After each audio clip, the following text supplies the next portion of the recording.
Father, forgive them, for they do not know what they are doing. Among the myriad teachings that Jesus left for humanity, perhaps none moves the heart and inspires profound reflection more than the words he uttered in the extremity of pain on the cross. Father, forgive them, for they know not what they do. Do you hear it? Amidst the lashes of the whip, the jeers, and the ultimate physical agony, what he voiced was not a word of resentment or a curse. It was a prayer filled with love, an infinite compassion. He did not see those who were torturing him as villains, but as misguided people, blinded by ignorance and hatred. That plea was not just for forgiveness, but also a thorough understanding that wrongful actions often stem from an unenlightened soul, a heart that has not yet learned to truly love. That teaching is like a stream of cool water, gently reminding us in this life.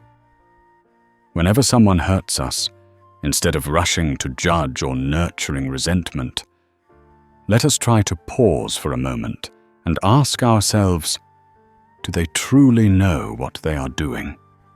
Could it be that fear, weakness, or some past wound is controlling them?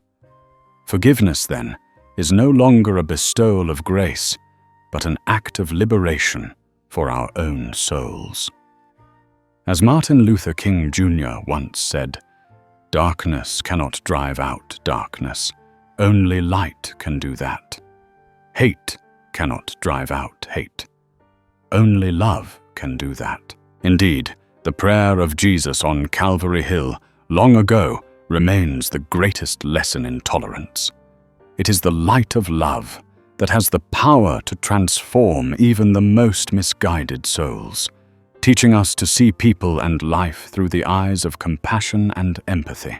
That prayer on the cross was not just a sentence, but a seed sown into the soil of the human soul. From that seed, a great tree of wisdom has grown, spreading countless branches of profound lessons. It is not merely a plea for forgiveness, but a grand declaration about the nature of humanity, about love, and about healing. Let us together, in silence, extract the purest drops of wisdom from that immortal teaching. Each philosophy is a candle, illuminating the hidden corners of our souls, helping us to see ourselves and others more clearly. Before we begin, we kindly invite you to take a moment to subscribe to our channel to help spread this valuable content to your family and friends. We thank you, and now we invite you to listen. 1. Forgiveness is not a gift for others, but a liberation for oneself. When we hold on to resentment, we bind ourselves to a painful past. Anger is like a hot coal that we hold in our hands with the intent of throwing it at someone else. But we are the ones who get burned first. Forgiveness is the brave act of cutting that chain, allowing our souls to be free and at peace. One afternoon, as Jesus and the apostles were passing through a market in Capernaum, Peter was cheated out of a few coins by a vendor. All day long, he could not quell his anger. Seeing this, Jesus called him over to the lake shore and asked, "Peter, are you still thinking about this morning's incident?" Peter replied, his face still sullen, "Master, I cannot forget that man's deceitful face. I wish I could go back and teach him a lesson." Jesus smiled gently, picked up a pebble, and said, "Holding that anger in your heart is like clenching this pebble tightly in your fist. It doesn't harm anyone out there, but only makes your hand hurt and tired. Open your heart, let go of the pebble, and you will find your hand freed to do better things." 2. The root of most wrongful actions is ignorance, not pure malice. People often act wrongly because they are blinded by fear, greed, envy, or past traumas. They are not fully aware of the consequences of their actions. Realizing this helps us shift from judgment to compassion. As Jesus and the Apostle John were entering the city of Jericho, they saw a tax collector named Levi being shunned and cursed by the people. John whispered, "Master, the people hate him because he serves Rome and exploits them. He is truly a sinner." Jesus looked at Levi, not with contempt, but with a sad gaze. He said, "John, they see his actions, but I see the fear in his eyes. Fear of poverty, fear of being looked down upon, fear of being powerless. It is that fear that has blinded him, preventing him from seeing the right path. He is acting in the darkness of ignorance, my son." 3. Compassion is seeing beyond the action to the cause. Judgment stops at the surface of the action. What did you do? Compassion goes deeper, seeking to understand the cause. What led you to do that? It is not about condoning the wrong, but about trying to understand the pain that caused the wrong. A crowd brought before Jesus a woman caught stealing bread. Someone in the crowd shouted, "Teacher, the law says to punish a thief." Jesus did not look at the crowd. He bent down, looked at the trembling woman, and asked gently, "My daughter, why did you do this?" The woman sobbed, "Sir, my children have been starving for 2 days. I had no other choice." Jesus looked up at the crowd and said, "Who among you has never felt desperate? Compassion is not about ignoring the sin, but about finding a way to heal the pain that caused it. Give her food instead of stones." 4. True love is an action, not a feeling.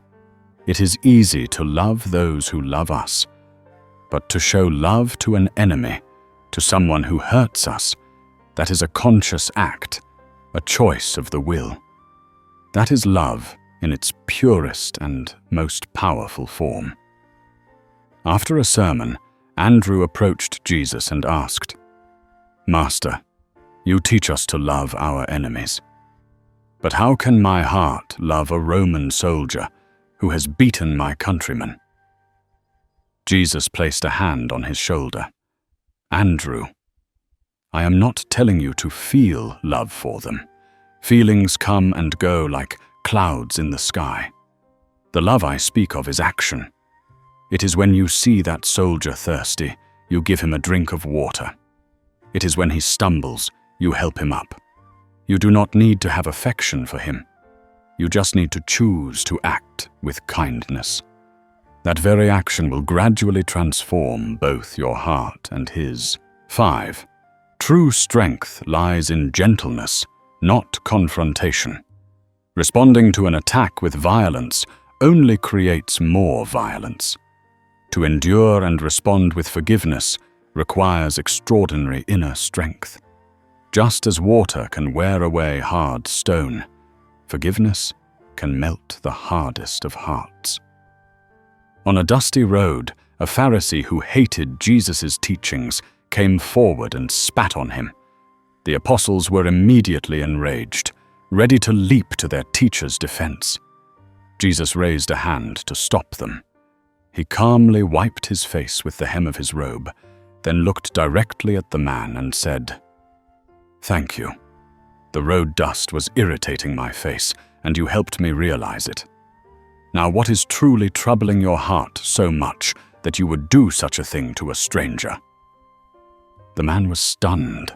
His aggression vanished before the unshakable calm of Jesus. He didn't know what to say, only bowed his head and quietly walked away. 6. Breaking the cycle of revenge. An eye for an eye will only make the whole world blind. Revenge never brings true justice. It only prolongs the chain of suffering.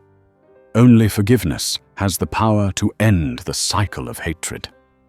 2 families in a small village had a long-standing feud. One day, the son of one family injured the son of the other. The aggrieved father came to Jesus, holding a stick, and said, "Teacher, that man's son has struck my son. I must go and demand justice." Jesus asked, What is your justice? To strike the other child back? Then his father will come and strike your son. And so this stick of hatred will be passed from father to son. Do you want your grandchildren to live in this fear? Be the brave one who puts the stick down first. That is true justice for the future of your descendants. 7. Seeing the image of God even in the enemy. Every human being, no matter how misguided, is created in the image of God. Recognizing this helps us to respect their human dignity, even when we disagree with their actions. Forgiveness is acknowledging that they too are capable of salvation and change. The Apostle Thomas, a man prone to doubt, asked Jesus, "Master, you said that those who crucified you knew not what they did. But those Roman soldiers, they are heathens. They worship false idols. How could the Father in heaven possibly look upon them?" Jesus replied, "Thomas, does a potter love every pot he makes, even the chipped ones? Even if a pot is stained or cracked, its essence is still the clay from the potter's hands. Likewise, even if people are obscured by ignorance and sin, the spark of the Creator still lies deep within them. My prayer is to ask the Father to wipe away that layer of dirt, so that they themselves can see the light within." 8. Praying for others has the power to heal oneself. When we pray for someone who has harmed us, our mind shifts from focusing on our own pain to wishing for the well-being of another. This redirection has a powerful healing effect, reducing bitterness and nurturing compassion. A woman named Mary Magdalene, after being saved by Jesus from a sinful past, was often the subject of whispers and gossip from the people in her old village. One day, she cried to Jesus, "Master, I cannot bear their stares. I hate them." Jesus said, "Mary, every evening before you sleep, instead of thinking of hatred, say a prayer for the person who spoke the most bitter words to you that day. Pray for them to have peace, for their family to be well fed. You don't have to feel love for them. Just offer the prayer. Do this for a week, and then come back and tell me how you feel." A week later, Mary returned, her eyes clearer. She said, "Master, I am still sad, but the hatred in me has lessened. When I prayed for them, I saw that they too have their own burdens. The prayer did not change them, but it has changed me." 9. True justice is restoration, not punishment. The purpose of justice is not to inflict suffering on the offender to pay the price, but to restore them as a useful member of the community and to mend the brokenness they have caused. Forgiveness is the first step on that path of restoration. The villagers caught a teenager who had stolen a widow's sheep. They wanted to beat him and drive him away. Jesus intervened and said to the widow, "If you beat him and drive him away, he will become a true robber because he has no other way to live. Is that what you want?" He turned to the teenager. "Why did you do it?" The boy mumbled, "I was hungry." Jesus said, "Justice is not a beating. Justice is for this boy to work for the widow for double the time until the value of the sheep is repaid and he has learned a lesson about honest labor. Justice is restoring the sheep to the one who lost it and restoring the dignity of the one who erred." 10. Inner peace is the noblest reward of forgiveness. The outside world can be full of turmoil and injustice, but the inner world is where we can find peace. Resentment is the storm that shatters that peace. Forgiveness is the act of clearing away the storm, returning the soul to its inherent tranquility.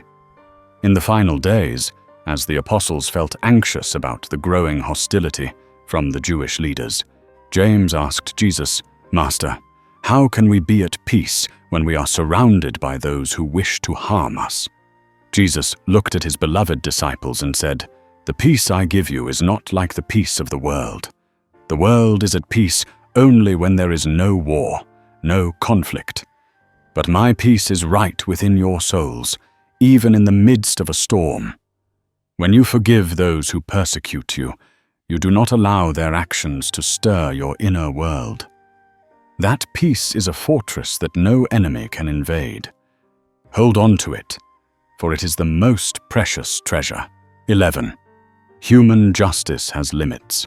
God's mercy is boundless. Human justice, though necessary, is often based on punishment and fair compensation. An eye for an eye, a life for a life. It has a stopping point. But God's mercy transcends such calculations. It does not seek to punish, but to heal, not to end, but to resurrect the soul. One day, while sitting under a fig tree, Nathanael, a man well versed in the law of Moses, said to Jesus, "Teacher, the law teaches that the sinner must be punished in proportion to his crime. That is justice." Jesus looked at him, his gaze deep. "Nathanael, human justice is like a gardener pruning dead branches. That is necessary.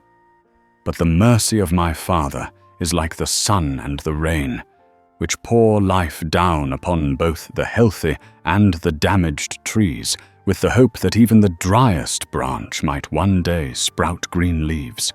Human justice ends at punishment, but God's mercy begins from there to grant a new beginning." 12. Ignorance itself is a form of suffering. The one who does wrong not only causes suffering to others, but is also a victim of their own blindness. Being imprisoned in the jail of greed, anger, or fear is a painful state, even if they do not realize it. The plea for forgiveness is also a plea for them to be freed from that inner torment. Jesus and his disciples saw a rich tax collector loudly commanding his servants, his face full of arrogance. Matthew, who had once been a tax collector, said, "The pride of power has blinded him." Jesus nodded and added, "You see his wealth, but I see the poverty in his soul. You see his power, but I see him chained by his own fear of loss. He is suffering in ignorance without even knowing it. Pity him, for his burden is greater than the treasure he possesses." 13. Forgiveness is an act of humility, recognizing that we too are imperfect. When we refuse to forgive, we often place ourselves in a morally superior position. But when we forgive, we implicitly acknowledge a universal truth: all human beings can make mistakes. Forgiving others is also a way of reminding ourselves that we too are always in need of forgiveness, from God and from our fellow human beings. Peter approached Jesus and asked, "Master, how many times shall I forgive my brother? Up to 7 times?" Jesus replied, "I do not say to you, up to 7 times, but up to 70 times 7. Peter, each time you forgive someone, remember the times the Father in heaven has forgiven you. Can you count them? When you forgive, you are not saying their action was right, but you are saying that both you and they are imperfect pilgrims, both in need of mercy on the same path. 14. The vision of love is to see potential, not just reality. To see a person through their actions is to see only their flawed state in the present. But to see them through the lens of forgiveness is to see the person they have the potential to become. It is to see the seed of goodness buried under the rubble of mistakes. A potter in the village of Nain had a rebellious son who frequently ruined his products. He lamented to Jesus, "Teacher, he is a disappointment. Everything he touches gets broken." Jesus picked up a lump of clay and said, "You look at it and see a spoiled son, but I look at it and see a future potter. His hands may be clumsy, his mind may be distracted, but within him is still the clay from your workshop, still carrying the potential to become a precious vessel. Forgive the broken pots of today to nurture the potter of tomorrow. 15. To heal a wound, one must first stop blaming the weapon. Constantly hating the person who hurt you is like staring at the knife that stabbed you instead of focusing on bandaging the wound. Resentment prevents the wound from ever healing. Forgiveness is the decision to pull out the knife and allow your soul to begin the process of recovery. A woman betrayed by her husband came to Jesus in extreme bitterness. She said, "I can never forget what he did. Every night I dream of his face and that other woman's." Jesus listened and said, "My daughter, your mind is imprisoned by their image. Every time you think of them with resentment, you are stabbing yourself in the wound again. Forgiveness does not mean you have to forget, but it means you choose not to let their image continue to make you bleed. Let the Father in heaven bandage your wound. You cannot do that while your hand is still busy pointing at the one who caused you pain." 16. Tolerant. Silence can be more powerful than condemnation. In the face of accusations and hatred, sometimes the most powerful response is not an argument or self-defense, but a dignified silence filled with tolerance. That silence shows an inner strength unshaken by external attacks, and it can cause the attacker to reflect on themselves. When Jesus was brought before the high priest Caiaphas, many false witnesses were brought to testify against him, but their testimonies contradicted each other. Caiaphas stood up and asked, "Do you not answer to what these men testify against you?" Jesus remained silent. A soldier standing nearby whispered to his friend, "Why doesn't he defend himself? This silence is frightening." The other replied, "It's not frightening, it's dignified. Our words are like the wind, but his silence is like a mountain." His silence became a more eloquent testimony than any answer. 17. Forgive to free yourself from the chains of the past. Resentment is an invisible chain that binds us to a painful moment in the past, forcing us to relive that pain every day. Forgiveness is the key that unlocks that chain, allowing us to step fully into the present and look toward the future. James and John, the two brothers known as the Sons of Thunder, were still furious with the Samaritans who had not welcomed Jesus. John said, "If only you had let us call fire down from heaven to consume them." Jesus turned to look at them. "You do not know what kind of spirit you are of. You want to punish them for something that is past, but you are burning your own souls in the fire of the past. Forgive them, not for their sake, but so that you yourselves can continue this journey with a light heart, unburdened by what has been left behind." 18. Love is an unconditional gift, not an exchange. We do not forgive because someone deserves it. We forgive because love is our nature as children of God. True love is a gift given without expecting reciprocation or recognition. Forgiveness is the same. A Pharisee named Simon invited Jesus to his house for a meal, but did not show him hospitality. A sinful woman from the city came, weeping, and began to wash his feet with her tears and anoint them with perfume. Simon thought to himself, "If this man were a prophet, he would know who and what kind of woman this is who is touching him." Jesus, knowing his thoughts, said, "Simon, I entered your house. You gave me no water for my feet, but she has washed my feet with her tears. Therefore I tell you, her many sins have been forgiven, as her great love has shown. But whoever has been forgiven, little loves little." He showed that God's mercy is not a reward for perfection, but a gift that sparks love. 19. Forgiveness is an act of faith. Forgiveness is not just a psychological act, it is also an act of faith. It is faith in a higher order, faith that love is stronger than hate, light is stronger than darkness, and that salvation is always possible for anyone. Thomas, the doubter, wondered again, "Master, how can you be sure that your forgiveness will have any effect? What if they continue to be wicked?" Jesus replied, "Thomas, does the sower know for sure which seeds will sprout? He still sows in faith, trusting in the soil, the sun, and the rain. When I forgive, I also sow a seed of love into the soil of their souls.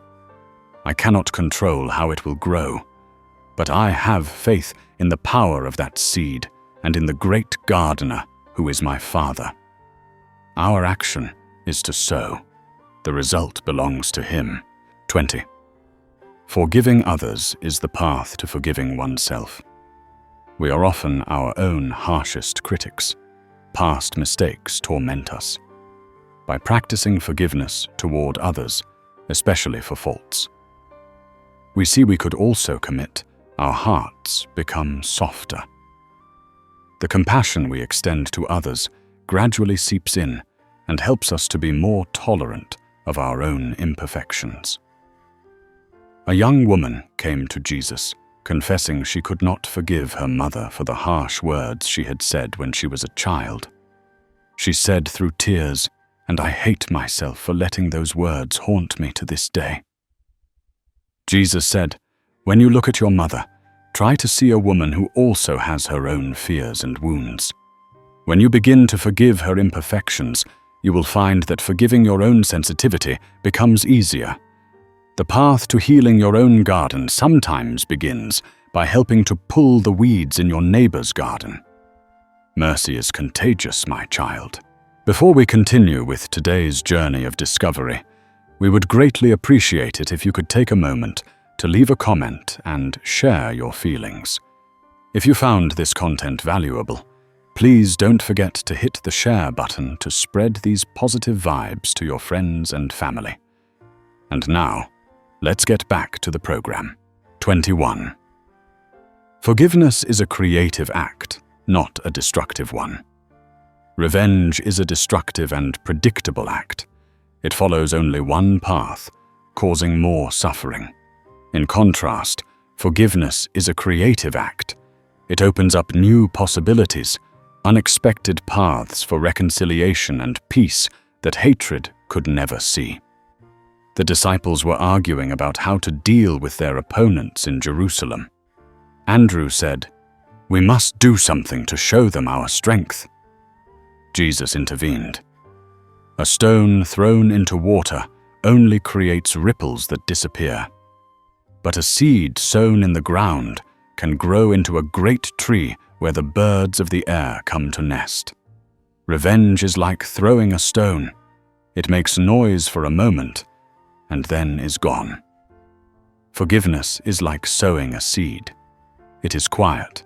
It requires patience, but it creates new life. Do you want to create ripples of anger or a forest of peace? 22.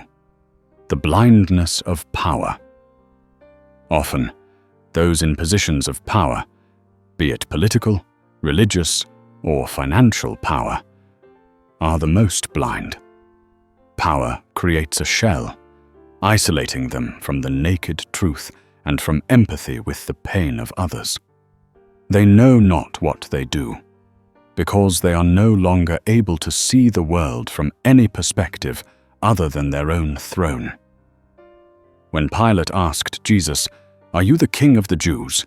he was asking from the position of a Roman governor who understood power only through swords and laws. Jesus answered, "My kingdom is not of this world." He was trying to tell Pilate that there is another kind of power, another kingdom that Pilate, in the blindness of his worldly power, could not see.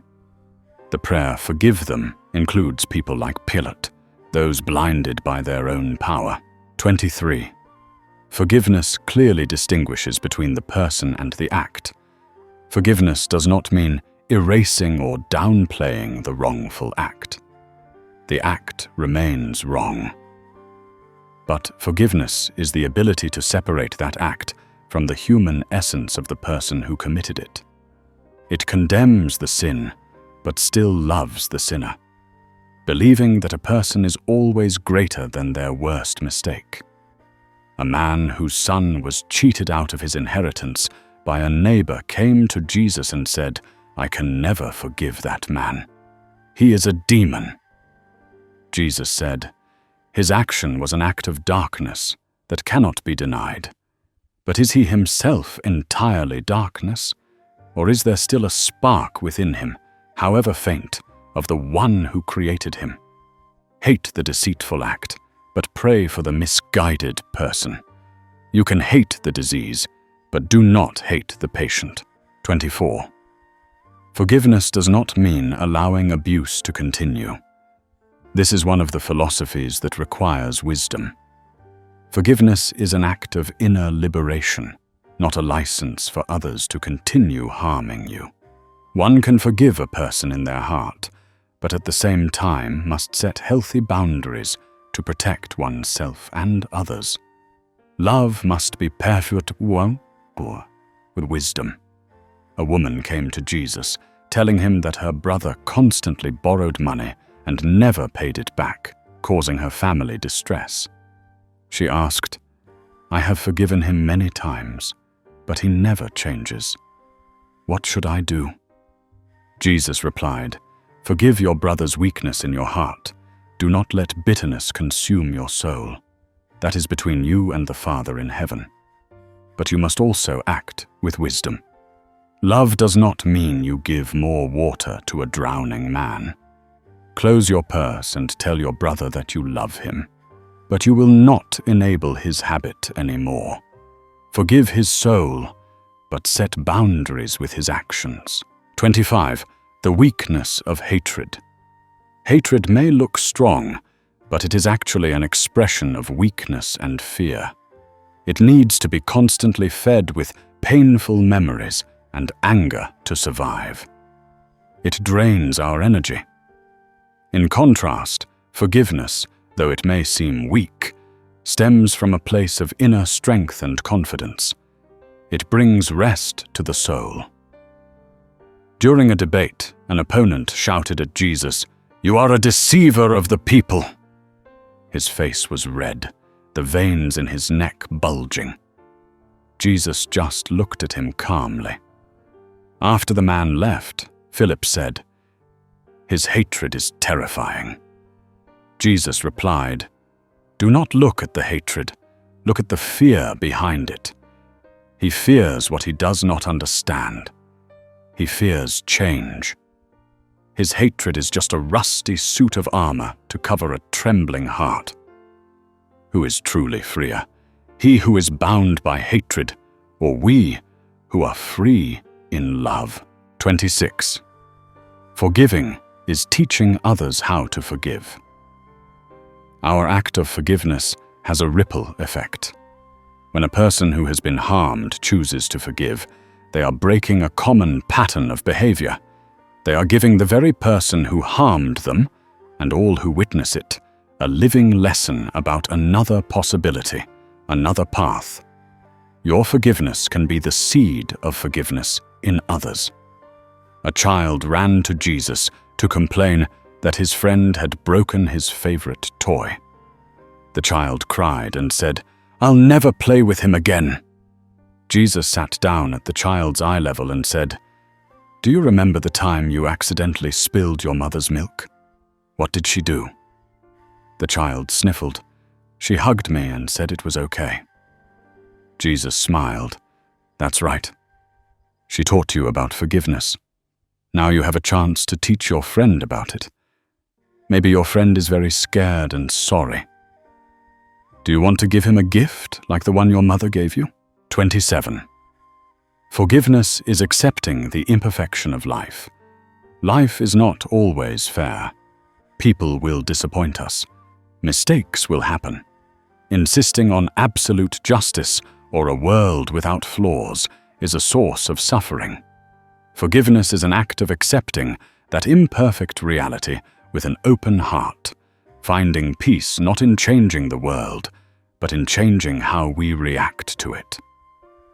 After a long, tiring day, the disciples complained about the difficulties and unfair treatment they encountered on their journey. Jesus said to them, "Were you expecting a path strewn with roses? A boat on the sea must face waves. A person in life must face friction. You cannot command the waves to stop, but you can learn to keep your boat steady." Forgiveness is that skill of balance. It is the acceptance that waves will always exist, and finding peace right in the midst of them, not waiting until the sea is calm. 28. Every end can be a new beginning. The act of crucifixion was intended to be an end, the end of Jesus' life, the end of his movement. But the prayer of forgiveness transformed that tragic end into a glorious beginning for a new covenant of love and mercy. Forgiveness has the power to turn the ashes of destruction into fertile ground for rebirth. When Mary Magdalene wept at the empty tomb, she thought it was all over. But then the resurrected Lord appeared to her. Later, when recounting it to the apostles, she said, "When the teacher uttered the words of forgiveness on the cross, I didn't understand. I thought they were the words of someone accepting defeat. But now I understand. It was not an end point. It was him opening a new door at the very moment the old one was slammed shut. His forgiveness was not the end of the story, but the first chapter of a much greater one."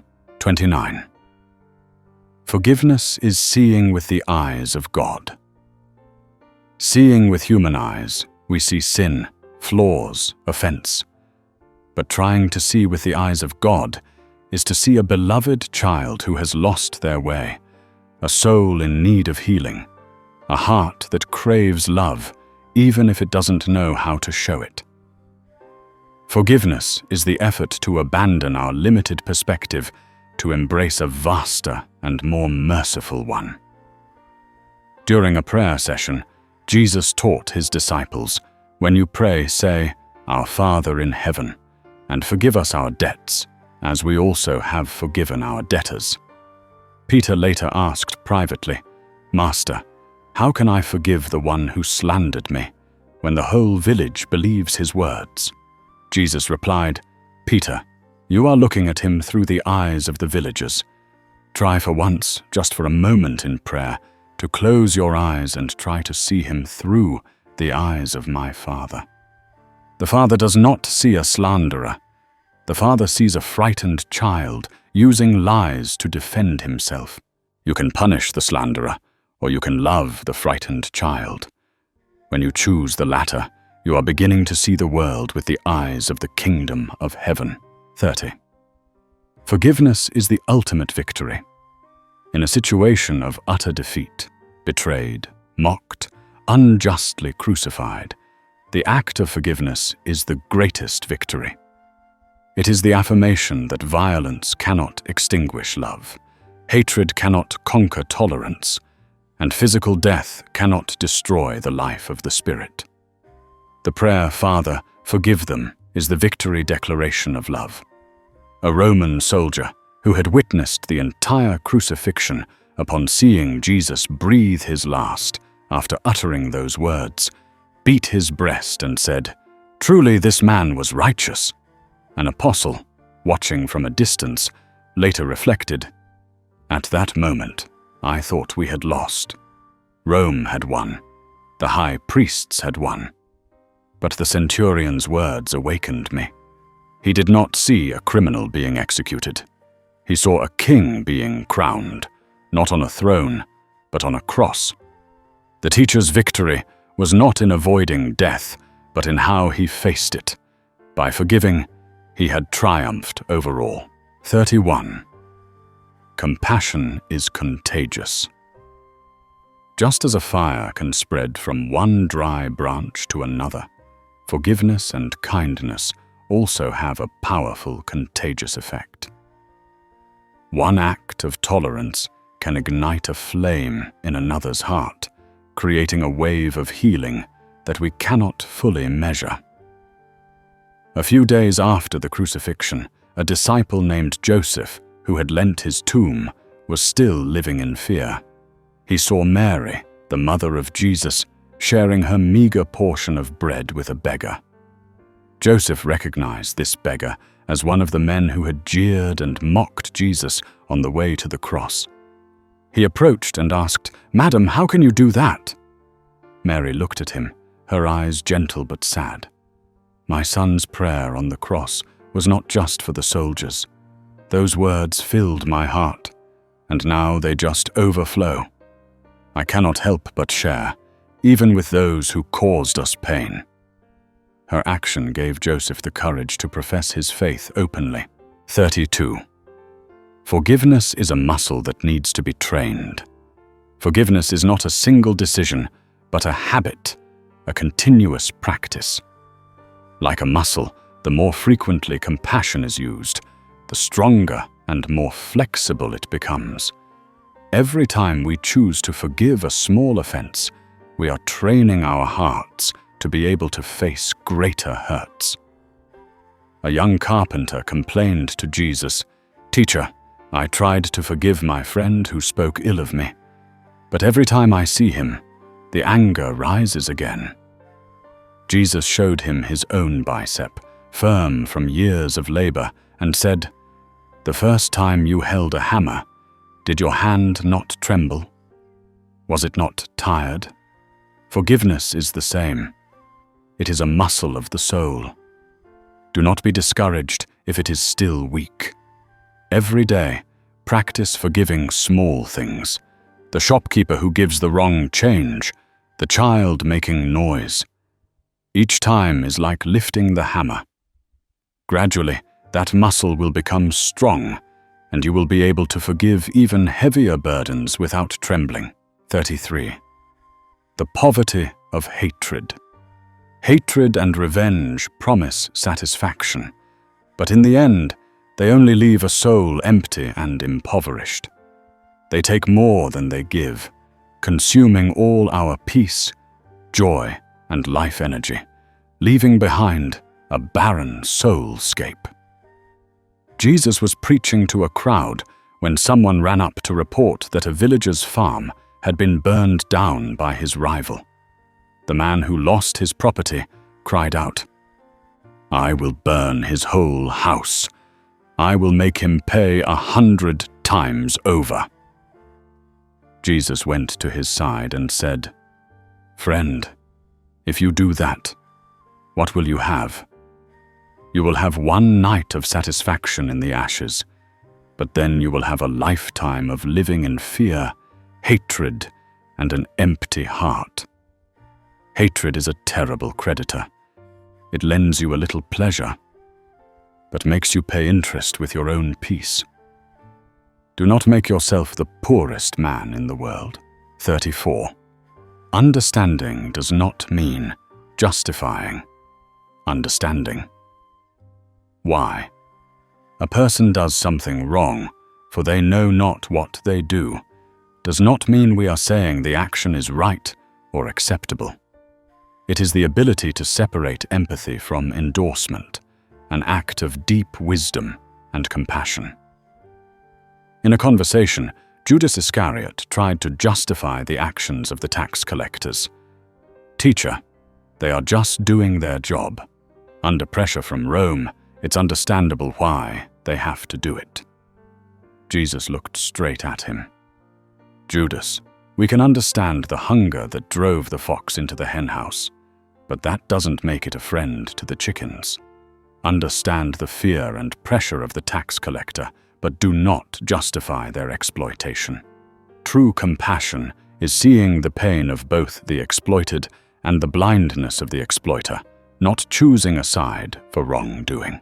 35. The transformation of the listener. The prayer on the cross was not just for the executioners. It was also for those standing at the foot of the cross, those who loved him. Mother Mary, the Apostle John, and the courageous women.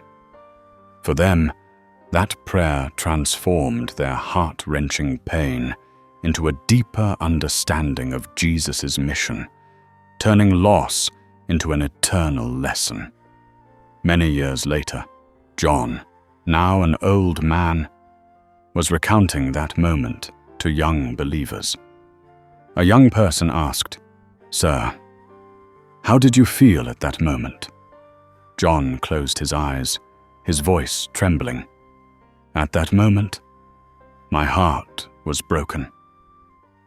But when I heard the teacher utter that prayer, something changed. My pain did not disappear, but it was placed in a larger context. I understood that he was not just dying, he was teaching. He was teaching even his enemies, and more importantly, he was teaching us how to live after he was gone. That prayer was not for them, it was for us." 36. Prayer as an act of civil disobedience. In a world that operates on swords and power, the act of forgiving one's own executioners is the highest form of non-violent resistance. It is a silent but firm declaration that there is a higher power, another kingdom not governed by violence. That prayer is an act of disobedience to the law of hatred. A Roman soldier on guard, hearing Jesus' prayer, mocked, "He's praying for us, the weakling." But his centurion, a seasoned warrior, said quietly, "Be quiet. I have seen many men die. They scream, they curse, they beg. But I have never seen anyone die like this." Facing our swords, he still speaks of forgiveness. That is not weakness. That is a kind of strength Rome does not have. 37. The burden of an unforgiving heart. Carrying a grudge is like wearing a heavy stone on your back throughout your journey. It slows you down, tires you out, and prevents you from lifting your head to see the beauty of the sky. Forgiveness is the courageous act of putting that stone down, to walk lightly and freely. On their way, the disciples met an elderly man walking very slowly, his back bent though he carried nothing heavy. Jesus inquired after him. The man lamented about a 20-year feud with his younger brother who had cheated him.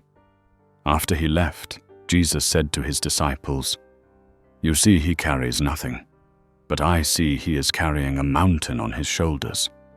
That mountain is made of years of anger and bitterness.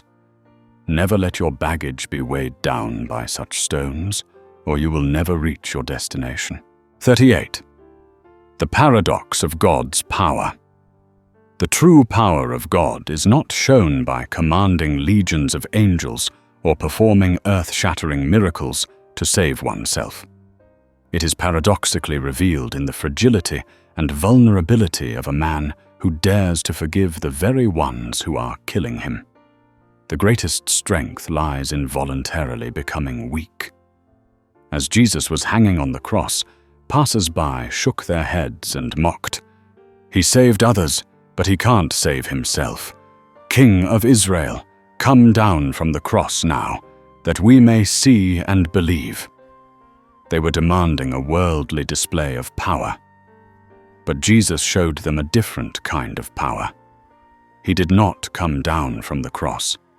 He stayed, and from that very place of ultimate powerlessness and pain, he wielded the greatest power, the power of forgiving love. 39. Forgiveness is the ultimate act of hope. To choose forgiveness is to express a deep hope in the best of things, hope that people can change, hope that goodness can triumph, and hope that love has the power to mend all brokenness.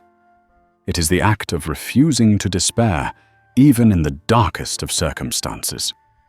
On the evening of the resurrection, when appearing to the disciples who were behind locked doors for fear, Jesus said, "Peace be with you."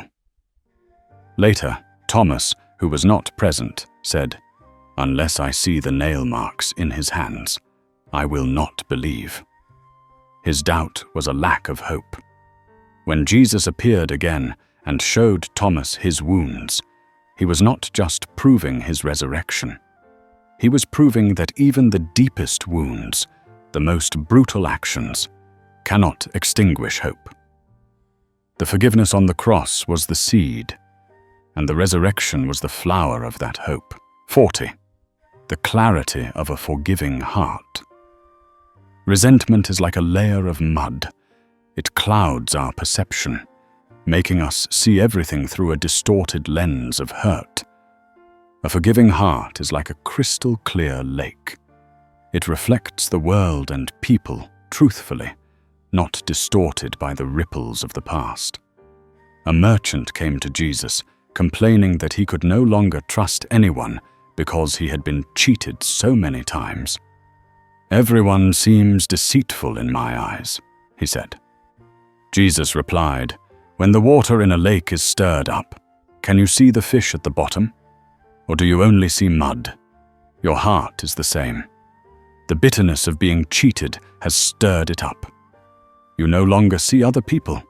You only see the reflection of your own pain. Let the Father in heaven clear your heart with forgiveness.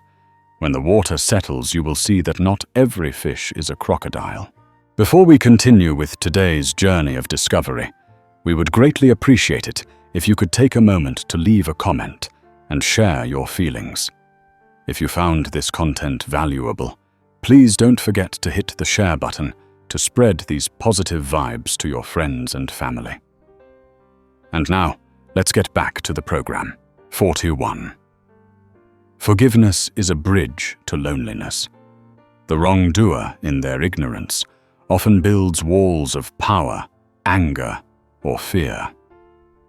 These walls, though they may seem strong, are the very prisons that confine them in spiritual loneliness, separating them from love.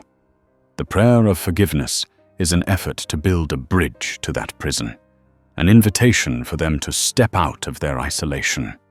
One afternoon, Jesus and his disciples saw a Roman centurion supervising his soldiers' training. He shouted sharp, authoritative commands.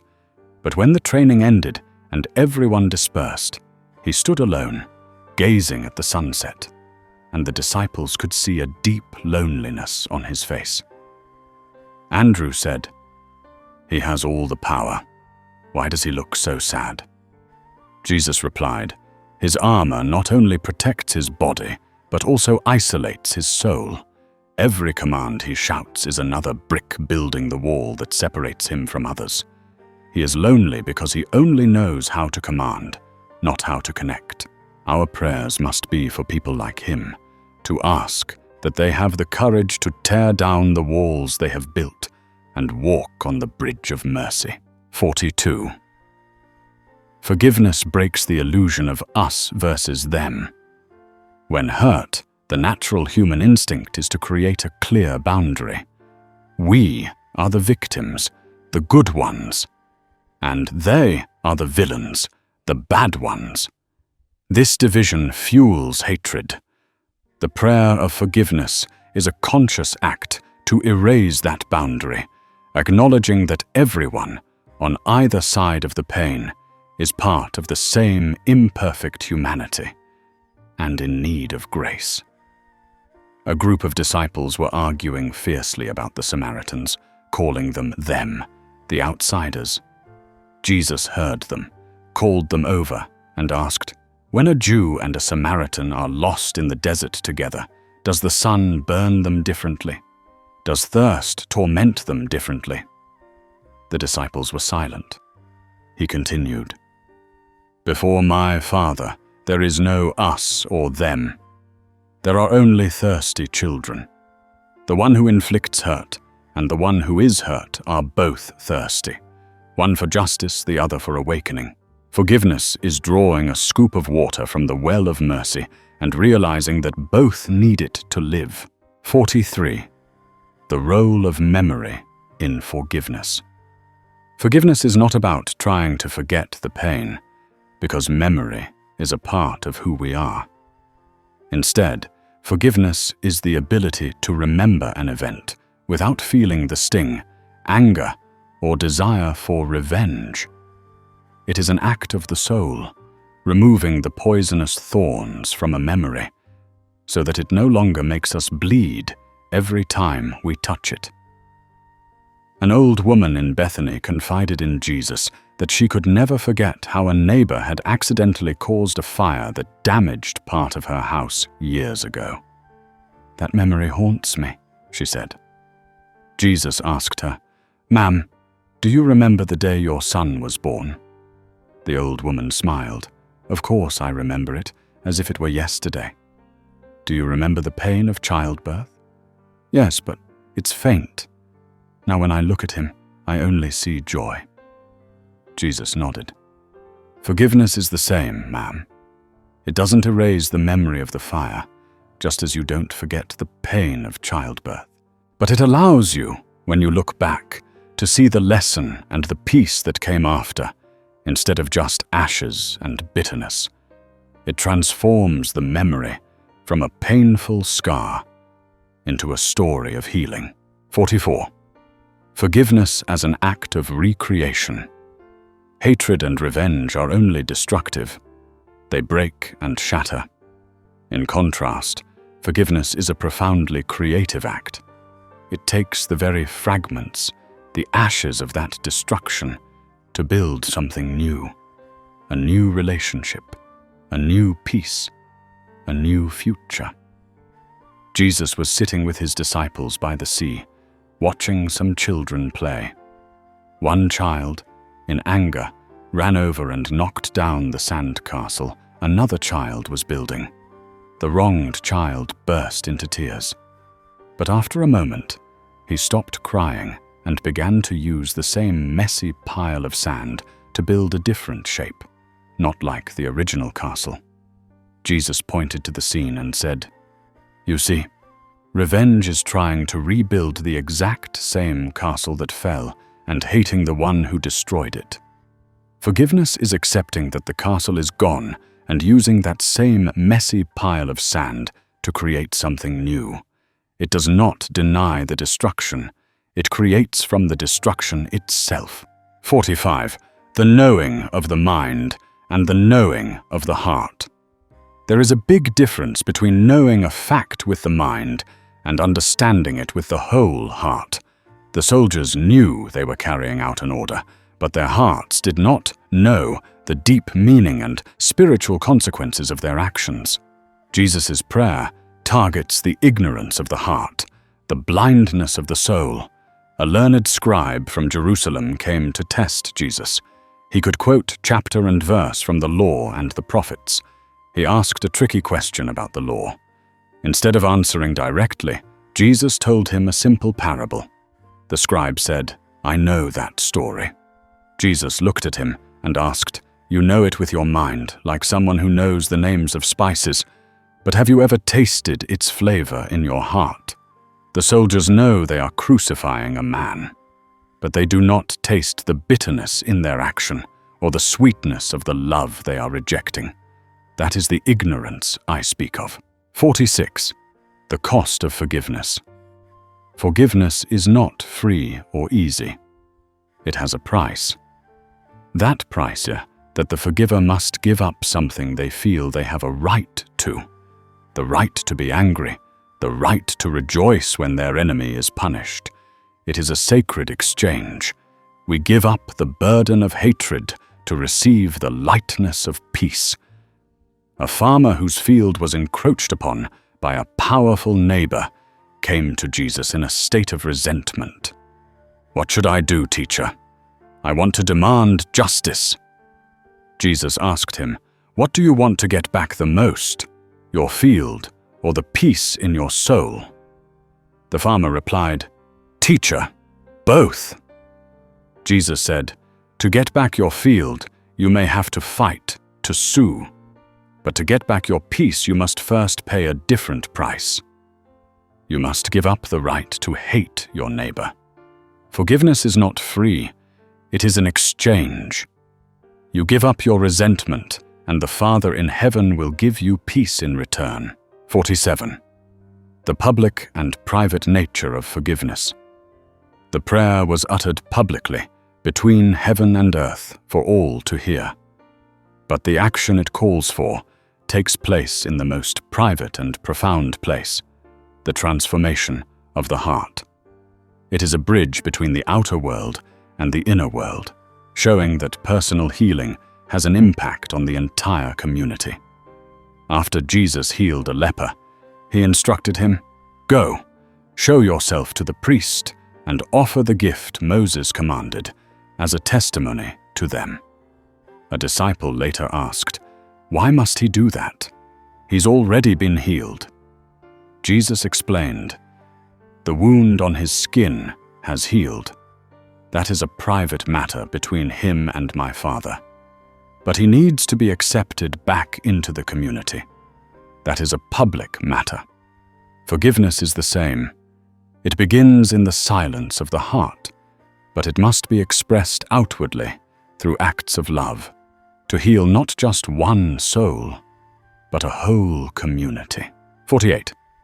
Forgiveness as a protective shield. A forgiving heart is not a weak heart, open to all attacks. On the contrary, it is protected by an invisible shield.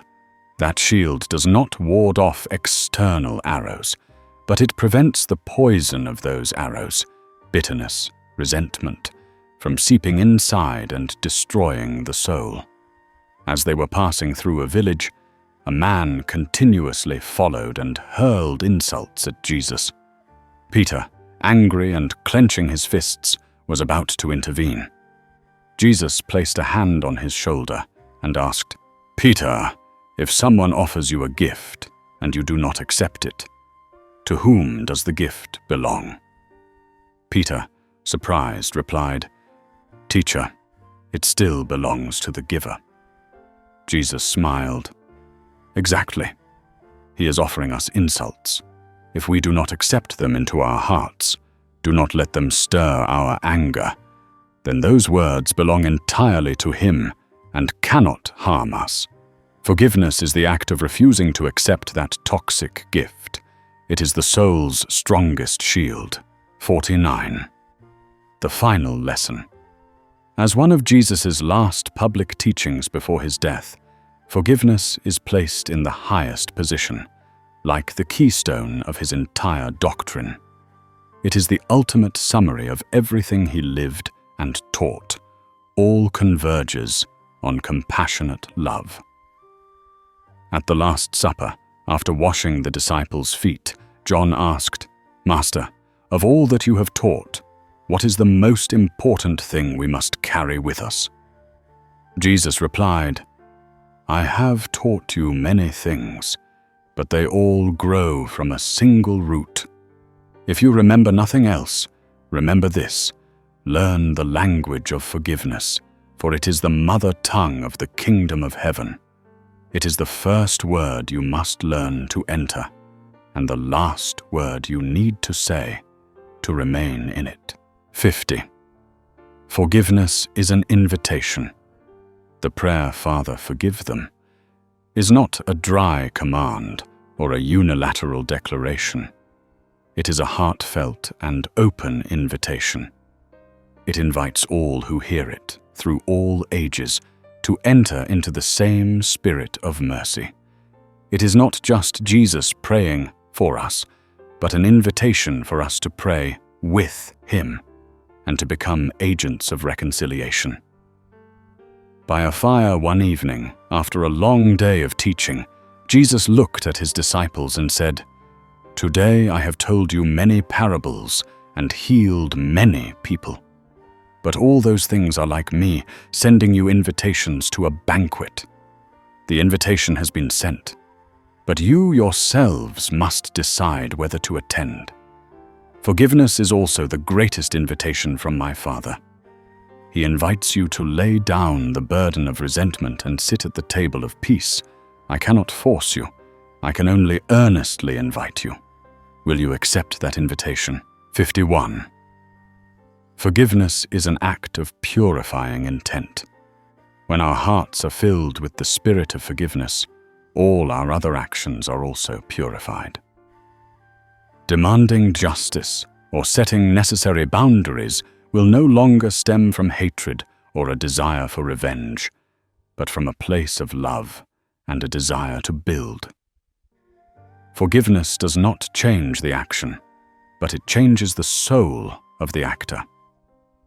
A woman whose husband was an alcoholic and often treated the family badly came to Jesus. She asked, "Teacher, I have forgiven him, but I cannot let my children continue to live like this. If I take the children and leave, does that mean I no longer have compassion?" Jesus looked at her with empathy. "My daughter, a gardener forgives the tree that bears no fruit, but still must cut away the diseased branches to protect the rest of the garden. When you forgive your husband, your heart is freed from hatred. From that peace, your decision to leave is no longer an act of punishment, but an act of protecting and loving your children. Your intention has been purified. Act from that place of love, not from a place of resentment." 52. Forgiveness is abandoning the illusion of control. The desire for revenge often stems from a desperate attempt to regain control, to change what has happened and restore a sense of power. Forgiveness is the courageous act of admitting that we cannot control the actions of others or change the past. It is an act of surrender, letting go of the illusion of control and placing trust in a higher order of healing. James and John, after being rejected by a village, were furious. They said, "Lord, do you want us to call fire down from heaven to destroy them?" Jesus turned and rebuked them. "You are trying to use power to control the reactions of others. You want to force them to repent. But the kingdom of heaven does not work that way. We sow the seed of the word, but cannot control which seeds will sprout. Let go of the desire to control the outcome. Forgive the soil that did not receive the seed, and continue to sow elsewhere. Peace lies in the sowing, not in controlling the harvest." 53. Forgiveness in the silence of God. The prayer on the cross was uttered amidst what seemed to be absolute silence from heaven. There was no thunder, no angelic intervention. This teaches us that acts of grace and forgiveness are not always met with visible signs or immediate rewards. It is an act of pure faith, believing in goodness even when there is no evidence before our eyes. During the fierce storm on the Sea of Galilee, the terrified disciples woke Jesus up. Andrew cried out, "Teacher, save us! How can you be sleeping?" After calming the sea, Jesus asked them, "Where is your faith?" Later, on shore, Andrew asked privately, "At that moment, when we prayed, it seemed the Father in heaven was silent. I was very afraid." Jesus replied, "Andrew, the Father's silence is not his absence. Sometimes it is the trust he places in us, to see if we will hold fast to our faith, even when we see no miracles. Forgiving an enemy is the same.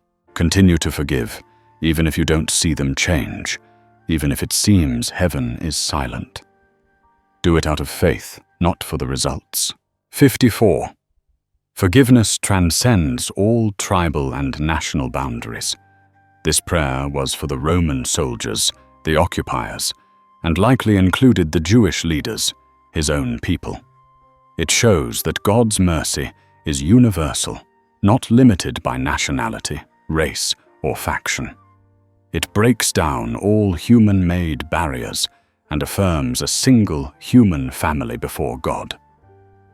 One day, after Jesus had healed the daughter of a pagan Canaanite woman, a Pharisee approached and said, "Why do you waste miracles on foreigners?" Jesus pointed to the sun and asked, "Does the sun refuse to shine on the land of the Canaanites? Does the rain refuse to fall on the fields of the Romans?" The Pharisee was silent. he continued, "My Father's mercy is vaster than the sun and the rain. It does not look at clothing or listen to accents, but looks straight into the suffering heart. Before pain, we are all one." 55. Forgiveness is the teacher's final exam. For 3 years, Jesus had preached about love and forgiveness. The crucifixion was the final, most brutal test of his own teachings. By practicing what he preached in the most extreme circumstance, he proved that his teaching was not empty theory, but a truth that could be lived even in the face of death. At the Last Supper, as he broke the bread, Jesus looked at his disciples and said, "I have taught you how to love and forgive with words. Soon, you will see me practice that lesson in the most difficult circumstances. That will be my final sermon, not with words, but with my very life. When you see it, do not just mourn. Learn. Watch and learn." 56.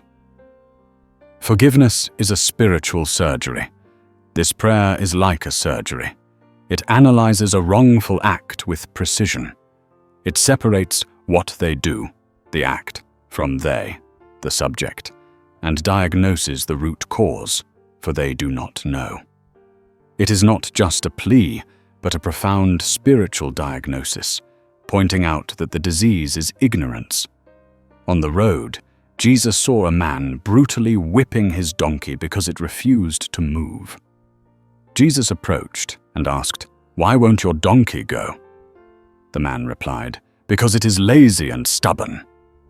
Jesus said, "That is you looking at the action, but look deeper. Is it tired? Is its hoof hurting? Or is it afraid of something ahead? When you understand the real cause, will you use the whip or a handful of grass?" 57. Forgiveness as a redistribution of grace. The world operates on a logic of accumulation, accumulating money, power, and even the right to be angry. When we are wronged, we feel we possess the right to revenge. Forgiveness is a radical act of redistributing grace. The one who has the right to be angry voluntarily gives that right away for free, enriching the common treasury of human grace. When Zacchaeus, the tax collector, declared he would pay back 4 times what he had cheated, the people murmured. Jesus said to them, "Before, Zacchaeus hoarded money. Today, he is distributing something far more precious: righteousness. When a wronged person chooses to forgive, they are doing the same. They are giving away the right to hate, a gift that makes the whole world spiritually richer." 58. Forgiveness is in the present moment. The prayer is spoken in the present tense. They know not what they do. It does not postpone mercy to a future day of judgment. It calls for immediate empathy and response in the very moment the wrongdoing is occurring. It teaches us that compassion is not a matter for tomorrow. A disciple asked Jesus, "Master, when should we forgive? Immediately, or wait until they show remorse?" Jesus pointed to a child who had just fallen and was crying. Does its mother wait for it to stop crying before running to it? Or does she run immediately to help it stop crying? Mercy does not wait. It acts in the present, because the pain is happening in the present. 59. Forgiveness and the nature of time. Hatred lives in the past. It forces our minds to re-watch a painful film. Worrying about revenge lives in the future. Only forgiveness is the act that brings our soul fully back to the present moment, freeing us from the chains of what has passed and what is yet to come. 2 brothers in a village had not spoken to each other for years due to a land dispute. Jesus met one of them and saw that he was constantly talking about the past. "He cheated me like this." Jesus said to him, "Your mind is chained to yesterday. You taste yesterday's food, breathe yesterday's air. Forgiveness is the hammer to break that chain, so you can truly taste the bread of today. 60. Forgiveness requires the courage to be misunderstood. In the eyes of the world, forgiving an enemy is often seen as weak, foolish, or even a disgrace. Choosing the path of forgiveness requires extraordinary courage. The courage to be misunderstood by others, the courage to look like a fool, and the courage to hold on to a higher truth that the world cannot see. A man came to Jesus, saying he had forgiven the person who had wronged him, but now the whole village saw him as a coward. He said, "I have lost my honor, teacher." Jesus replied, "You have lost the honor of the world, but you have found honor in the kingdom of heaven. A sheep follows the voice of its shepherd. It does not bother with the barking of wild dogs. Have the courage to follow the call of mercy in your heart, and do not mind the judgments of those who do not understand that language." Before we continue with today's journey of discovery, we would greatly appreciate it if you could take a moment to leave a comment and share your feelings. If you found this content valuable, please don't forget to hit the share button to spread these positive vibes to your friends and family. And now, let's get back to the program. 61. Forgiveness is the anchor in the midst of chaos. In the storm of physical pain, mental anguish, and social chaos, the prayer of forgiveness acts as a steadfast anchor. It keeps the soul from being swept away by the currents of fear, resentment, and despair, holding it fast to the immutable truth of love. In the storm on the sea, a terrified Peter asked the sleeping Jesus, "Teacher, how can you sleep?" Jesus later said to him, "Because my anchor is not hooked to the muddy seabed, but to the steadfastness of my Father." When your soul is anchored there, no storm of the world can capsize you. Forgiving your enemy is the act of dropping that anchor into the mercy of God. 62. Forgiveness is the gift of a new perspective. This prayer offers a new pair of glasses to all who witness it. The victim can see the perpetrator not just as a demon, but as a misguided human being. The perpetrator, if they hear and understand, has a chance to see themselves in a different light. And the bystander can see the complex nature of humanity and the power of tolerance. After Jesus called Matthew the tax collector to follow him, Peter was skeptical. "Teacher, why him? A tax collector?" Jesus replied, "Those are the glasses you are wearing. You look and see a sinner. I look and see an apostle. I have invited him, and I am also inviting you. Try for once to take off your glasses of judgment and put on the glasses of tolerance. You will see the world change." 63. Forgiveness is the source of all empathy. The phrase, "for they know not what they do," is the fundamental formula for all acts of empathy. It is the first attempt to put oneself in another's shoes, to try to understand the inner world that motivated their actions, no matter how terrible those actions were. Before we can forgive, we must try to understand. A boy ran to Jesus and tattled, "That other boy took my ball." Jesus asked, "Have you thought about why he might have done that? Is it because he doesn't have a ball? Is it because he just wanted to play with you but didn't know how to ask?" As the child began to think about the reason, his anger subsided. Jesus smiled, for a seed of empathy had just been sown. 64. The power of a solitary voice. Amidst a chorus of shouts, jeers, cries, and commands, a single, quiet voice of forgiveness rang out.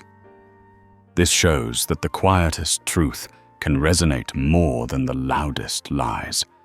Power is not in volume. but in the truth it carries. Many years later, as Mary Magdalene recounted the moment at the foot of the cross to young believers, one asked, "It must have been chaotic and terrifying." She nodded, her eyes distant. Around me were screams, cries, the sound of hammers on nails, the sound of hatred and despair. I thought I would drown in it. Then amidst all that noise, I heard the teacher's voice. It wasn't a shout. It was just a whisper. But it was the only thing I could hear. It drowned out all the other sounds. The whisper of love triumphed over the roar of violence. 65. The failure of worldly judgment. The context of the prayer is filled with judges: Pilate, Herod, the Sanhedrin, and the crowd. All of them made wrong judgments. The prayer bypassed all these earthly courts and appealed directly to the supreme court of God's mercy, thereby showing the inherent weakness and error in all human judgment. In the dark night after Jesus' burial, Nicodemus secretly went to see Joseph of Arimathea. Nicodemus said sadly, "We have failed. The council condemned an innocent man. Pilate washed his hands. The crowd chose a robber. Where is justice?" Joseph placed a hand on his friend's shoulder. "All the courts of the world have made the wrong judgment, Nicodemus. But did you hear his final prayer? Father, forgive them." He did not appeal to Caesar.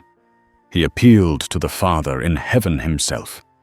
He showed that no matter how wrongly the world may judge, there is a supreme court of mercy. And that is the final verdict that matters. 66.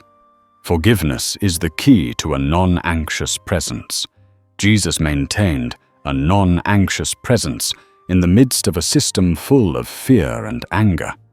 The ability to forgive, the ability not to internalize, and not to let the hatred of others poison one's inner self, is the key to that spiritual calm and steadfastness.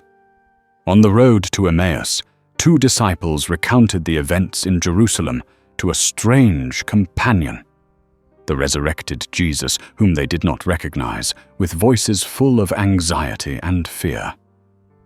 Cleopas said, "We had hoped, but now there is only fear. Their hatred is terrifying." The companion replied, "Their hatred is like a wind. You have opened the window of your soul and let that wind blow in, messing everything up." But what did your teacher do? He stood in the midst of that storm, but he did not open the door for hatred to enter. He forgave the wind.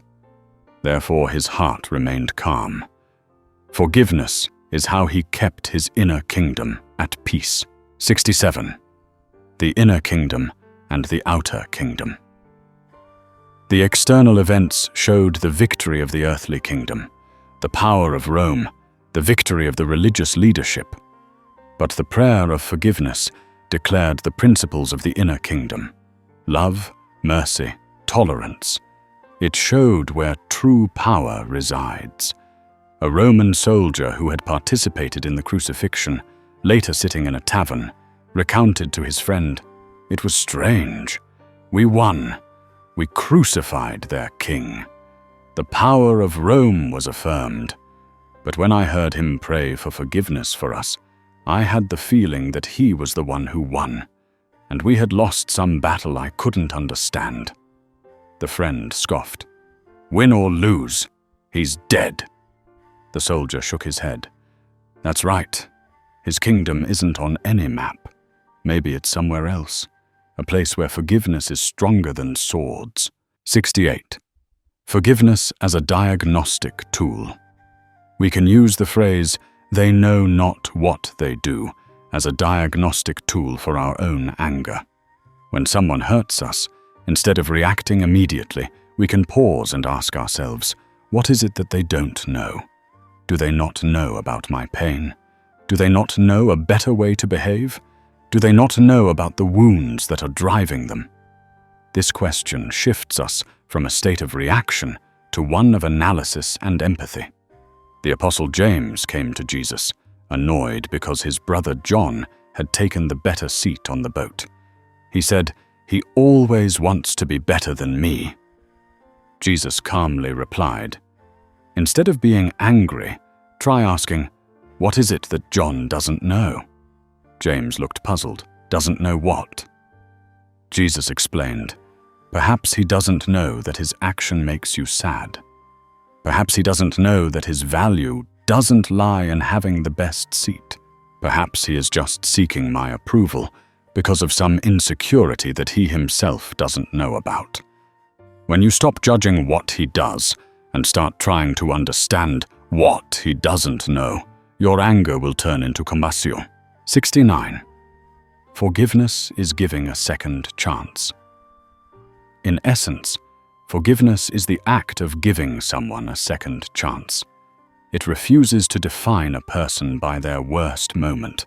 It keeps the door always ajar, with the hope that they might walk through it and write a new, better chapter for their life. A father whose son stole money from him threw the boy out of the house. He came to Jesus, seeking support. But Jesus asked, "When you closed that door, did you lock it?" The father replied, "Of course I locked it." Jesus said, "The Father in heaven doesn't do that. He forgives, which means he always leaves a door open. He doesn't promise that the child will return, but he promises that if he does return, the door will never be locked. Go home and unlock your door, friend. 70. Forgiveness is the final will and testament. More than a will leaving behind wealth or property, this prayer is Jesus' most sacred testament to humanity. He did not leave what he had, but what he was. Unconditional love and boundless forgiveness. That is his eternal legacy. Many days after the resurrection, as the apostles gathered by the Sea of Galilee, Peter said to John, his voice still full of confusion, "John, sometimes I still don't understand. The teacher is gone. What did he leave us? No kingdom, no power."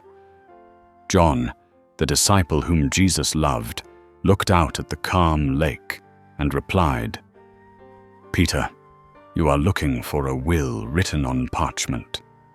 But the teacher left a will written directly on our hearts, written with his own blood on the cross." Peter turned to look at him. "What do you mean?" John said. His last words were not about conferring power or dividing property. They were "forgive them." That is the legacy. He did not leave us what he had, but his entire being, a love that could forgive even his own executioners. That is the only inheritance we need to build the kingdom of heaven. 71. Forgiveness is not forgetting, but choosing which memory to empower. We cannot erase what has happened, because memory is a part of who we are. But we have a choice. We can choose to live forever in the memory of the hurt, or we can choose to focus on the memory of survival, healing, and the strength we found after the pain. Forgiveness is the act of stripping power from the negative memory and giving it to the memories that bring life. A woman whose family had been harmed came to Jesus, saying, "Teacher, I cannot forget the horrible sight. It haunts me even in my sleep." Jesus asked her, "Do you remember the first moment you saw the dawn after those dark days? Do you remember your grandchild's first smile that warmed your heart?" When the woman nodded, he said, "You see, your mind has many memories, like a garden with both fragrant flowers and weeds. You cannot pretend the weeds don't exist, but you have the right to choose which flower to cultivate. Whichever memory you empower will spread and dominate your garden." 72. The first person we need to forgive is often ourselves. We are often the harshest judges of our own mistakes. Guilt, regret, and self-condemnation imprison us in the past. We cannot truly give compassion to others if we cannot be compassionate with our own imperfections.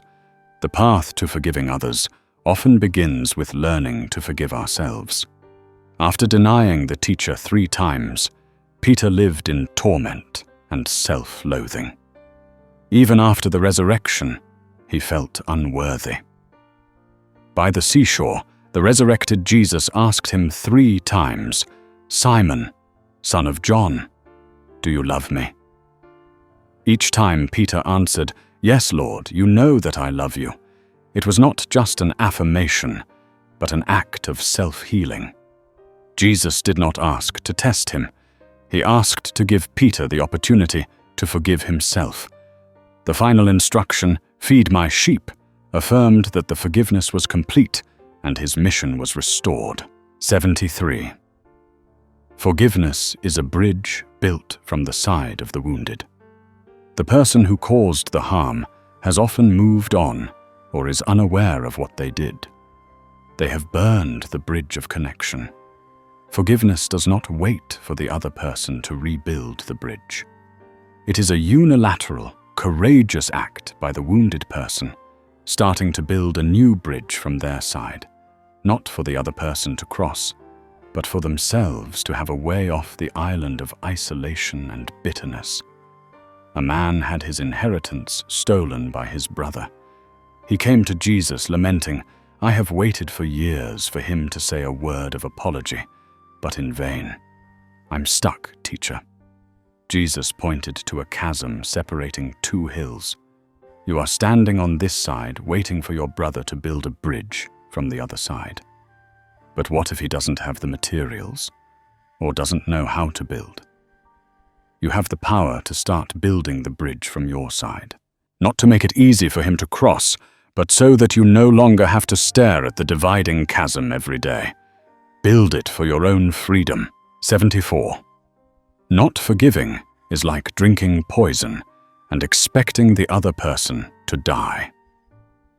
Hatred, resentment, and the desire for revenge are poisons that corrode our own souls and bodies first. The person we hate may be living happily, completely unaware, while we are poisoning ourselves day and night.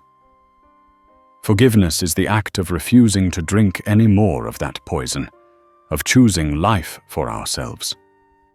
A woman who was slandered by her neighbor lost her reputation. She became thin and pale from resentment. She said to Jesus, "I hope she gets what she deserves." Jesus looked at her and asked, "Every day you drink a bitter cup of hatred, and you pray for your neighbor to fall ill. But look, who is the one who is actually sick and pale? Isn't it you? Stop poisoning yourself, my daughter. Pour out that cup of poison." 75.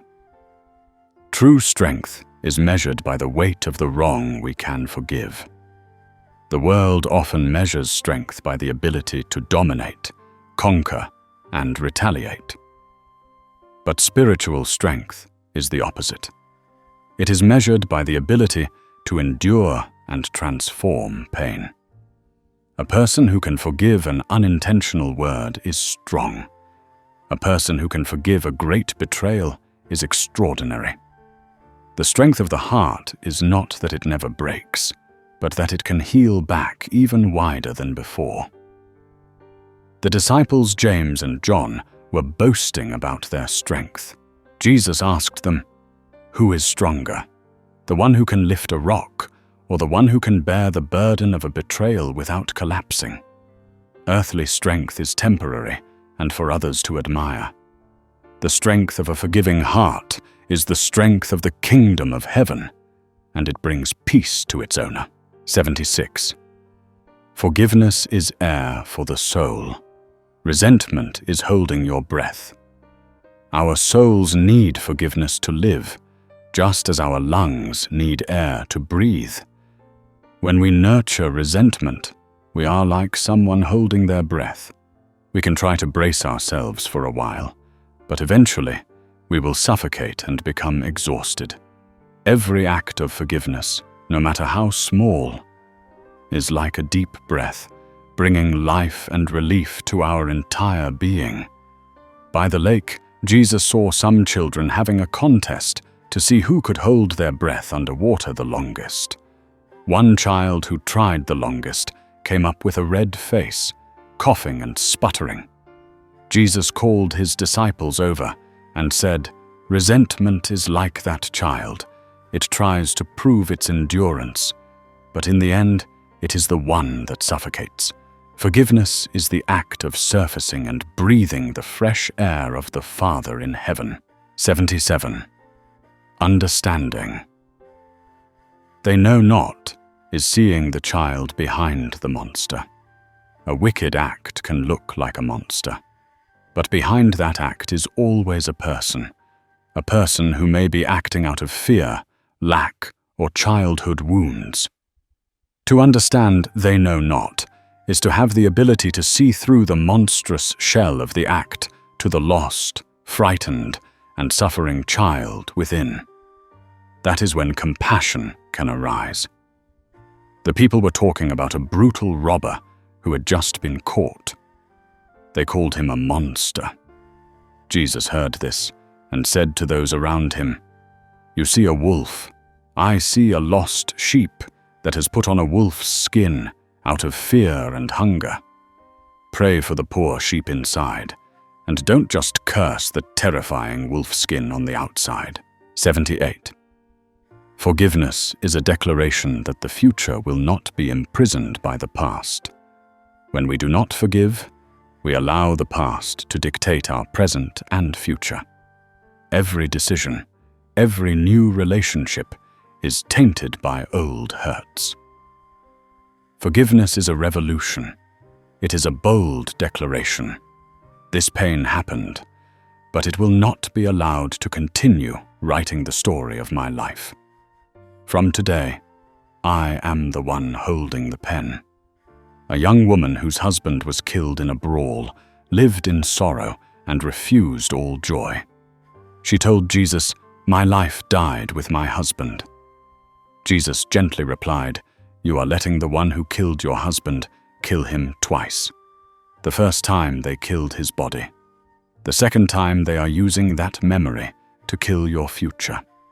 Forgiving them is your declaration that you only have power over the past, but this future is mine, and I will live it fully to honor the memory of the one who is gone." 79. A forgiving community is a hospital for souls.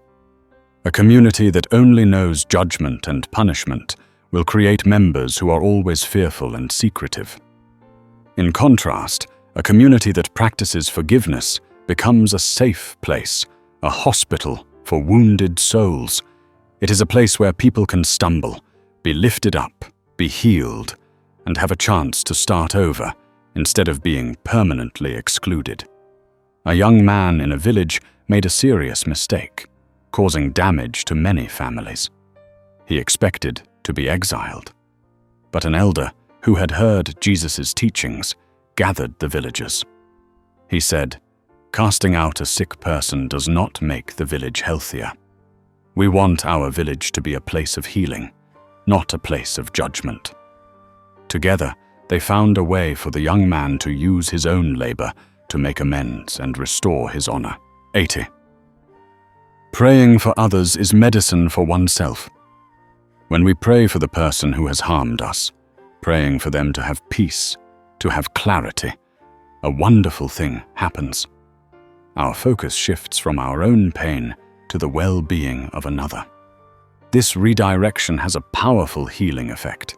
It cools the fire of anger and sows the seeds of peace in our hearts. A woman could not stop thinking about the person who had wronged her with indignation. She told Jesus, "I can't control these thoughts." Jesus advised, "Every time that hateful thought arises, stop and say a short prayer for that person. Pray for them to have peace. You don't have to feel it sincere at first. Just treat it like medicine you have to take when you're sick. Gradually, you will find that the medicine is not curing them, but is healing you. Before we continue with today's journey of discovery, we would greatly appreciate it if you could take a moment to leave a comment and share your feelings. If you found this content valuable, please don't forget to hit the share button to spread these positive vibes to your friends and family. And now, let's get back to the program. 81. Human forgiveness is a process. God's forgiveness is an act. We humans need time to forgive. It is a journey, an arduous process, sometimes moving forward, sometimes backward. But God's forgiveness is different. It is an act of grace, immediate and complete, like light dispelling darkness. The prayer, "Forgive them," is a call for us to participate in God's immediate action, even while our human hearts are still on their own journey. The Apostle Bartholomew came to Jesus, his heart heavy. He said, "Teacher, I have tried to forgive my relative who deceived me.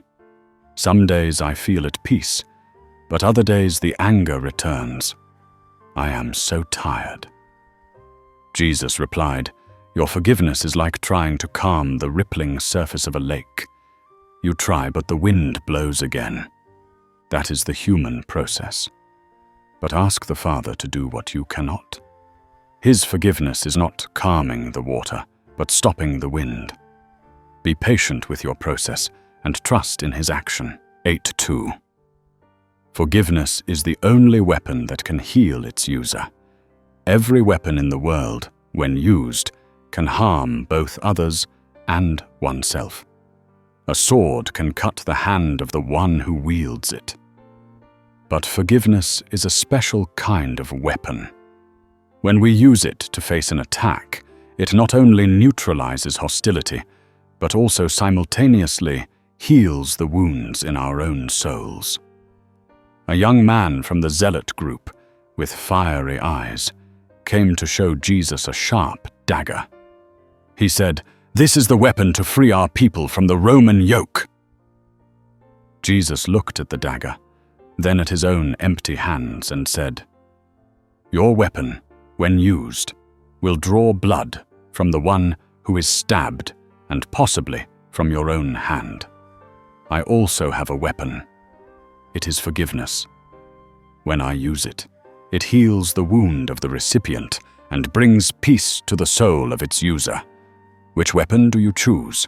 83. The prayer reveals that ignorance is the mother of all cruelty. The prayer does not say, "Forgive them, for they are evil." It says, "For they know not." This is a profound revelation. The deepest source of cruelty is not pure evil, but a lack of understanding, a spiritual blindness. If people truly knew and understood the sacred connection between all things, they could not inflict pain on others. Seeing a master treat his servant cruelly, John said angrily, "What a wicked man!" Jesus said quietly, "That wickedness does not grow from nothing, John.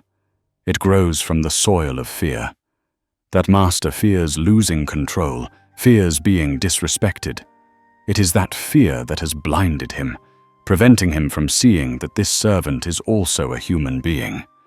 The disease is ignorance. The cruelty is just a symptom." 84. Forgiveness is the act of reclaiming the right to tell your own life story. When we are hurt, we risk letting our abuser become the main character in our life story. Everything revolves around them and their actions. Forgiveness is the act of taking back the lead role. We say, "This is my story about my healing, my resilience, and my growth. You were just a character in a chapter that is now past, not the author of the whole book." A potter whose unique vase design was stolen by another became famous. He became bitter and could no longer create any more products. He told Jesus, "My story is over. It is now the story of that thief." Jesus picked up a lump of clay. He stole a chapter, not the whole book. You are still the potter. Your hands are still here. The fire in the kiln is still here. Create a new vase, a new chapter more beautiful than the one that was lost. Don't let the thief become the narrator of your life. 85. The paradox of forgiveness. To give is to receive. When someone wrongs us, we feel they owe us a debt, an apology, compensation. Resentment is the act of clutching that IOU tightly. Forgiveness is the act of unconditionally tearing up that IOU. Paradoxically, as soon as we renounce the debt that others owe us, we become spiritually richer because we receive freedom, peace, and lightness. A man lent his friend 10 silver coins, but the friend fled. He was always lamenting the lost money. He told Jesus, "I've lost 10 silver coins for good." Jesus replied, "You lost 10 silver coins, but by holding on to it, you are losing sleep, losing peace, losing joy. You are clinging to a small debt and paying the price with greater treasures. Try for once in prayer to tell the Father in heaven that you cancel that debt. You will see that as soon as you give away those 10 silver coins in your mind, you will receive back a fortune of tranquility. 86. Forgiveness is not a feeling, but a repeated decision. We often wait to feel like forgiving, but that feeling may never come. Forgiveness, in its essence, is not a feeling. It is a decision of the will. Today I decide to forgive. Tomorrow, when the pain returns, I decide to forgive again. It is a daily choice until one day that decision becomes the nature of our heart. A woman told Jesus, "I want to forgive my mother-in-law, but I don't feel like forgiving. My heart is still cold." Jesus asked her, "When you go to draw water every morning, is it because you feel like going, or because your family needs water to live?" The woman replied, "Because my family needs it." Jesus said, "Forgiveness is the same. Don't wait for feelings. Just decide to do it, like a chore that needs to be done every morning for the life of your soul. Just keep drawing the water of forgiveness. One day, when you're not paying attention, you'll find your heart is no longer dry. 87. The they in the prayer includes all of us. When we hear this prayer, it is easy to think they are the Roman soldiers, the Pharisees. But in God's wisdom, that they includes all of humanity. Who among us has not acted in ignorance? Who has not hurt others out of fear or selfishness? That prayer is also a prayer for ourselves, every time we go astray. When Jesus told the parable of the servant who was forgiven a large debt, but refused to forgive a small one, a man in the crowd nodded, thinking of other sinners. Jesus looked at the man and said, "And I tell you, who among us has not been that servant, who has not received the boundless mercy of God, yet refused a small forgiveness to our brother? When I pray, forgive them. I am also praying for you." 88. Forgiveness is the seed of miracles. Miracles are not just about walking on water or multiplying loaves. The greatest miracle is the transformation of a heart that turns from being stone cold with hatred to being soft and loving is a miracle. Forgiveness is the seed sown into the barren soil of the soul. When watered with grace, it can sprout and produce the miraculous flowers of reconciliation and peace. Two families in a village had hated each other for generations. One day, an old woman from one of the families, who had heard Jesus' words, quietly baked a loaf of bread and took it to the other house. Her grandchildren called her foolish. She replied, "Teacher Jesus taught that faith as small as a mustard seed can move mountains." Our hatred is a whole mountain. Perhaps this small act of forgiveness of mine is a seed. I don't know if it will grow into a tree, but I must sow it with faith in a miracle. 89. Trust must be earned, but forgiveness can be given. This is an important and practical distinction. Forgiving someone does not automatically mean we must trust them immediately. Forgiveness is an inner act to free ourselves. Trust is an assessment of another person's future behavior. We can completely forgive a person, but still need time and evidence to rebuild trust. A merchant who was cheated by his partner came to ask Jesus, "I have forgiven him, but I can't trust him to do business with again. Is that wrong?" Jesus replied, "You have done right. Your forgiveness is an unconditional gift you give to your own soul. But trust is like building a bridge. It needs the solid stones of honesty. You can forgive in a moment, but the bridge of trust needs to be rebuilt by both people together. Do not confuse the two. 90. The prayer on the cross is the sound of a new world being born. The old world operates on the law of retribution, of power and domination. Its sound is the clash of swords, the screams. The prayer of forgiveness, uttered at the peak of the old world's brutality, is the birth cry of a new world, a new order. It is a world built on the foundation of grace, mercy, and sacrificial love. Every time we choose to forgive, we are helping to build and make the sound of that new world resonate more loudly. Years later, when the Apostle John was old, a young believer asked him, "Sir, in what sound will the world end?" John smiled gently. "People think of the end of the world with trumpets and thunder. But when I stood at the foot of the cross, I heard the sound of an old world dying and a new world being born. The old world screamed in hatred. The new world whispered in the prayer, 'Forgive them.' That was not the sound of an end, but the sound of a beginning. And it is still echoing. Dear friends of Church Audio, so our journey, a journey to extract wisdom from a single prayer, has now come to an end. We began with a sentence uttered in the extremity of pain on Calvary Hill. "Father, forgive them, for they know not what they do." From that tiny seed of forgiveness, we have cultivated it together so that it has grown into a great tree with 90 sturdy branches, casting the shade of understanding, compassion, and peace through each philosophy, each story. Hopefully, we have all realized a simple thing. Forgiveness is not a distant destination reserved for saints. No, forgiveness is a path, a choice we can make every day in the most ordinary relationships of our lives. It is the key that frees our own souls from the prison of the past, the medicine that heals the wounds of the heart, and the light that has the power to dispel the darkness of hatred. Today, Church Audio is not calling you to do anything grand.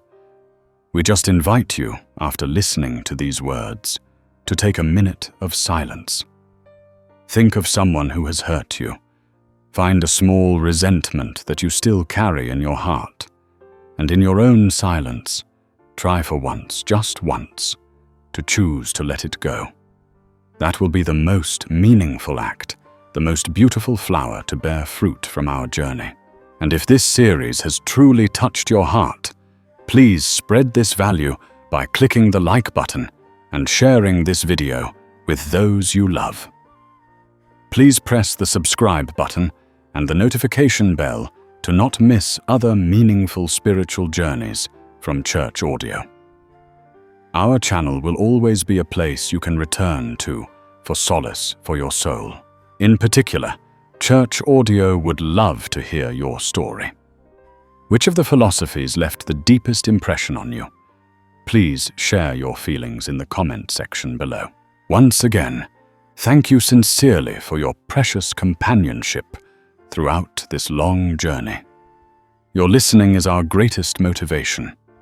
From the YouTube channel Church Audio, I wish you a heart that is always open, a soul that is always at peace, and a life filled with forgiving love.